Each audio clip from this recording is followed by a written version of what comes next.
स्तर के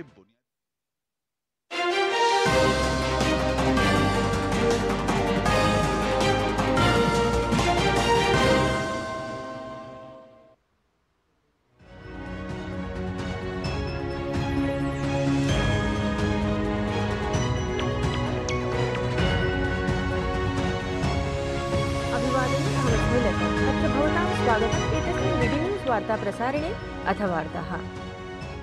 लोकसभा निर्वाचनस्य द्वितीयचरणाय अद्य सायं प्रचारः अवसानतामेति। शुक्रवासरे 13 राज्यानां 88 आसनेभ्यः मतदानम् अनुष्ठास्यते। लोकसभा निर्वाचनाय तृतीयचरणार्थं सजवं प्रचारः। प्रधानमन्त्री नरेन्द्र मोदी अद्य मध्यप्रदेशे कुर्यात् जनसभाः। छत्तीसगढ़ राज्यस्य अंबिकापुर स्थले अपि समाचरिष्यति जनसभाम्। केन्द्रीय गृहमन्त्री अमित शाहः अद्य वाराणसी नगरे भाजपेति दलस्य चयन कार्यालयम् उद्घाटयेत्। केरल महाराष्ट्रयोः अपि सः निर्वाचनसभाः समाचरिष्यति। तत्रैव जेपी नड्डाः बिहार राज्ये कुर्यात् सजवं प्रचारम्। लोकसभायाः तृतीयचरणाय विपक्षेण अपि क्रियते जवीयगत्या प्रचारः। ओडिशा राज्यस्य मुख्यमन्त्री राज्यवासिभ्यः स्वदलपक्षे समर्थनं याचिष्यति। तत्रैव बीआरएस इति दलस्य अध्यक्षः के चन्द्रशेखर रावः तेलंगाना राज्यस्य मिरियालगुडा स्थले कुर्यात् प्रचारम्। राष्ट्रपतेः द्रौपदी मुर्मू वर्यायाः उत्तराखण्ड यात्रायाः अद्य अन्तिमं दिनं। देहरादून नगरे इंदिरा गांधी राष्ट्रिय वनाकादमीति स्थले भारतीय वनसेवायाः प्रशिक्षु अधिकारिणां दीक्षान्त समारोहे सहभागितां समाचरिष्यति। शीर्षन्यायालयेन केजरीवालस्य निगडनम् आलक्ष्य प्रवर्तन निदेशालयः परिपृष्टः अस्ति। मदिरानीति भ्रष्टाचार प्रकरणे स्वीयं निगडनमुद्दिश्य केजरीवालः शीर्षन्यायालये समाह्वानपरां याचिकां प्रस्तुतवान् आसीत्।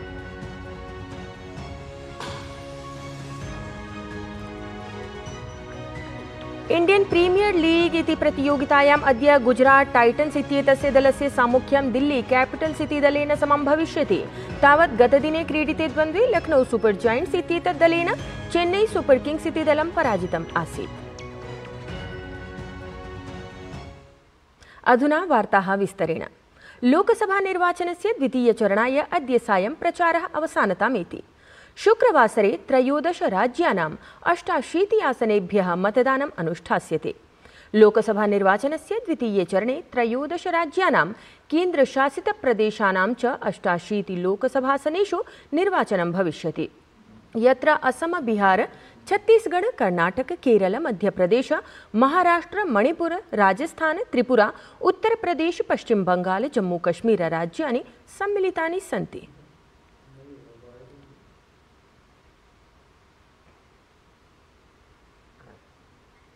लोकसभा निर्वाचन प्रचारक्रमे प्रधानमन्त्रिणः नरेन्द्र मोदिनः सततं जनसभाः प्रवर्तन्ते।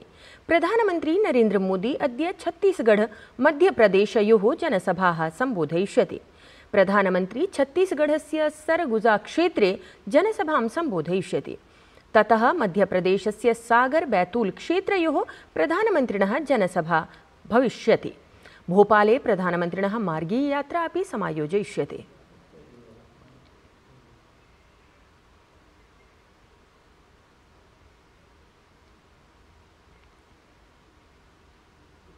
छत्तीसगढ़ राज्यस्य जांजगीर चांपा इति स्थले प्रधानमन्त्री नरेन्द्र मोदी गतदिने जनसभां सम्बोधितवान् आसीत्। तत्रान्तरे मञ्चे प्रसिद्धः रामनामीति समुदायविशिष्टः दृष्टिङ्गतः। मुख्यतया छत्तीसगढ़ राज्ये निवसन् एष समुदायः भगवतः रामस्य पूजनं समाचरति। अवधेयं यत् रामनामीति समुदायेन सम्बद्धानां जनानां शरीरे वस्त्रेषु अपि रामनाम उत्कीर्णं भवति। तावत् जनसभां सम्बोधयन् प्रधानमन्त्री अयोध्या नगरे निर्मिते नूतने राममन्दिरे अनुष्ठिते प्राणप्रतिष्ठा कार्यक्रमे नैव सहभागितां समाचरितुं कांग्रेस दलम् आक्षिप्तवान्। आज यहाँ मंच पर मेरे साथ पूज्य आचार्य मेहतर राम जी रामनामी और माता सेतबाई रामनामी भी रूबरू हमें आशीर्वाद देने आए हैं। और मेरे लिए तो खुशी है कि 22 जनवरी को अयोध्या में आकर के भी मुझे आशीर्वाद दिया था। कहते हैं राम नामी समाज के पूर्वजों ने 150 साल पहले ही बता दिया था कि राम मंदिर में प्राण प्रतिष्ठा कब होगी। कांग्रेस के लोग हम पर तंज करते थे। हर चुनाव में हमें पूछा जाता था मंदिर कब बनेगा। कांग्रेस वाले तो आए दिन गली मोहल्ले में, अरे बताओ मंदिर कब बनेगा, और नारा देते थे मंदिर वहीं बनाएंगे, तारीख नहीं बताएंगे।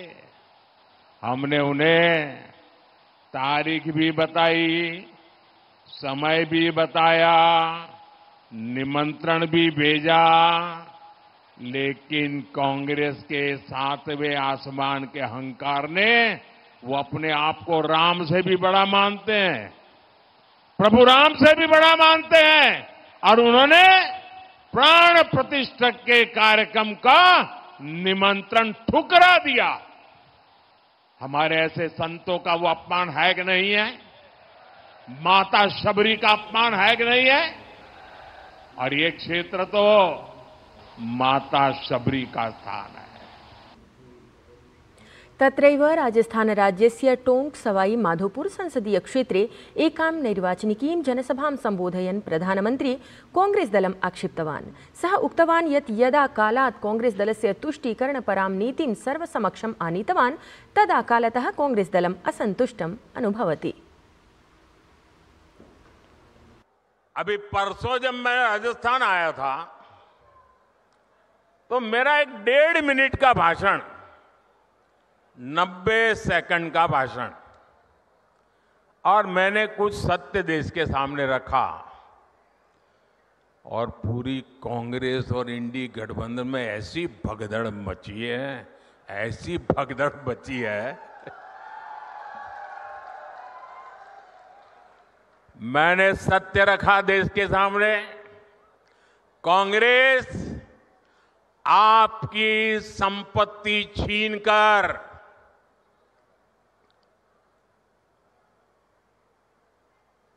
उनके खास लोगों को बांटने की गहरी साजिश रचकर बैठी है। 2-3 दिन पहले मैंने कांग्रेस की इस वोट बैंक की राजनीति, तुष्टीकरण की राजनीति का पर्दाफाश किया था। इससे कांग्रेस और उसको सिस्टम में उनको इतनी मिर्ची लगी है, इतनी मिर्ची लगी है कि वो हर तरफ गालियां देने में टूट पड़े। जो आए वो मोदी को गाली दे रहा है।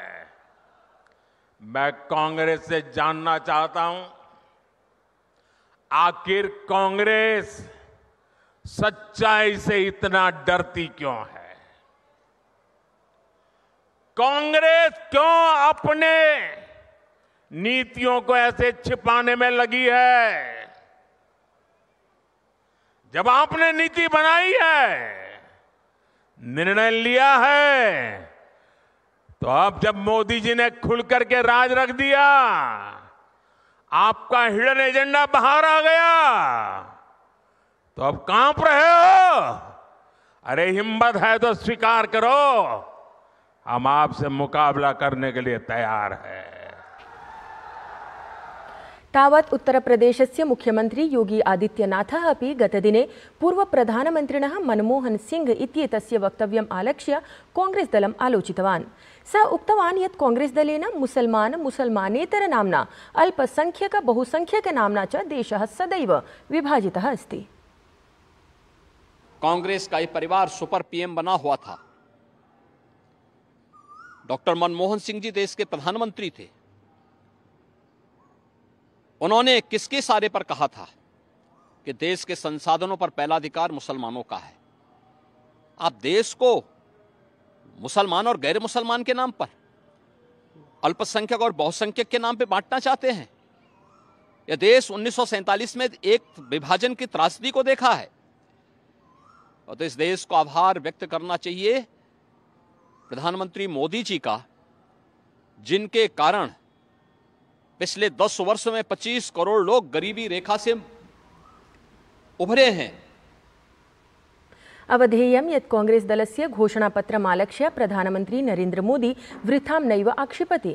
यद्यपि राहुल गान्धी एकस्यां जनसभायाम् उक्तवान् आसीत् यत् सः प्रथमं तु एतन्निर्धारयितुम् एकं राष्ट्रव्यापी जातिजनगणनां कारयिष्यति यत् कियन्तः जनाः अन्यवञ्चितवर्गेण अनुसूचितजाति अनुसूचितजनजातिसम्बद्धाः अथ अल्पसंख्यकसमुदायेन सम्बद्धाः सन्ति। ततः अनन्तरं च धनस्य समानवितरणं सुनिश्चेतुम् ऐतिहासिकपदक्रमस्य अन्तर्गतम् एकं वित्तीयं संस्थागतसर्वेक्षणं च कारयिष्यते।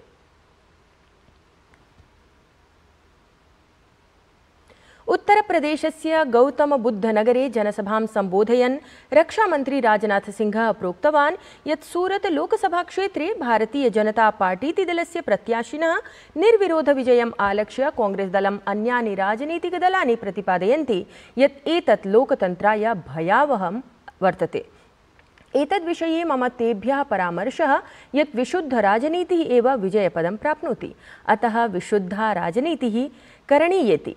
वरिष्ठो नेता पूर्वशासनं कट्वालोचयन् प्रोक्तवान् यत् पूर्वकालिके शासने अपि सांसदाः निर्विरोध विचिन्वन्ति आसन्। तेषां सांसदाः यदि निर्विरोधाः विजयाः भवन्ति तदा तु लोकतन्त्रं सुदृढं, परम् अस्माकम् एकस्य सांसदस्य निर्विरोधे विजये सति लोकतन्त्रं निर्बलं जातमिति।